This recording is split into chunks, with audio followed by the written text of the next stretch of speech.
Tangis pilu sang ibu saat terima jenazah Aulia Belinda korban kebakaran Glodok Plaza, akan dimakamkan di Toraja.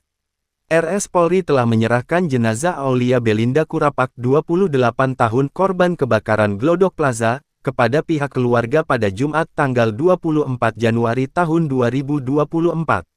Secara simbolis jenazah Aulia diserahkan oleh Kepala Bidang Pelayanan Kedokteran Kepolisian RS Polri, Heri Wijatmoko.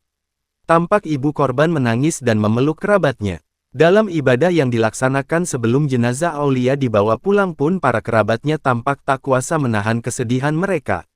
Terlihat puluhan orang duduk mengelilingi peti, untuk mendoakan Aulia Belinda yang telah pergi. Melansir Kompas.com, jenazah Aulia akan dibawa pihak keluarga ke Makassar, Sulawesi Selatan, pada Sabtu tanggal 25 Januari tahun